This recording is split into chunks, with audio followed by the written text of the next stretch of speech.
દાહોદની GRP પોલીસે મધ્યપ્રદેશના સગીર વયના પ્રેમી પંખીડાઓને પકડી મધ્યપ્રદેશ પોલીસને સોંપ્યા। દાહોદના રેલવે સ્ટેશન ખાતે ગુજરાત રેલવે પોલીસના સ્ટાફના માણસો ગત 20 જાન્યુઆરીએ રાત્રિના 11 વાગ્યાના સમય દરમિયાન પ્લેટફોર્મ 2 પર પેટ્રોલિંગ કરતા પોલીસ કોન્સ્ટેબલ રવિભાઈ અમૃતભાઈ ચૌહાણને તેવા સમયે પ્લેટફોર્મ નંબર 2-3 ઉપર 2 સગીર વયની છોકરી તથા 2 છોકરાઓ શકમંદ હાલતમાં મળી આવતા તેમની પૂછપરછ હાથ ધરવામાં આવી હતી।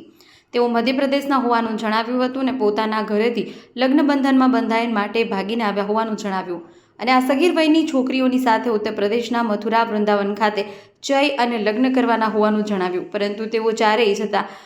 ઇન્દોરની મથુરા જવાના બદલે બીજી ટ્રેનમાં બેસી જતા તેઓ દાહોદ સુધી આવી પહોંચ્યા હતા। ત્યારે તમામને જીઆરપી પોલીસ મથકે લાવી વધુ પૂછપરછ કરી તેમના માતા પિતા સાથે સંપર્ક થતા તેઓના માતા પિતાએ જણાવ્યું હતું કે અમારી છોકરીઓ ગત 19 જાન્યુઆરીના દિવસે કોચિંગ ક્લાસમાં જવાનું કહી ઘરેથી નીકળી ગઈ હતી અને ત્યાં અમે મધ્યપ્રદેશમાં વિદિશા જિલ્લાના શમશાબાદ પોલીસ મથકમાં ગુનો દાખલ કરાવેલો છે તેમ જણાવતા દાહોદ જીઆરપી પોલીસે શમશાબાદ પોલીસ મથકમાં જાણકારી આપતા શમશાબાદ પોલીસે દાહોદ આવી જતા ચારેય સગીર વયના પ્રેમી પંખીડાઓને મધ્યપ્રદેશ પોલીસને સોંપવામાં આવ્યા હતા। ત્યારે અપહરણ અંગેનો ગુનો નોંધાતા મધ્યપ્રદેશ પોલીસે દાહોદની ઝડપાયેલા ચારેય પ્રેમી પંખીડાઓને લઈને મધ્યપ્રદેશ પોલીસ રવાના થઈ હતી। રિપોર્ટર અજય સાંશી, પાત્સલમ સમાચાર, દાહોદ।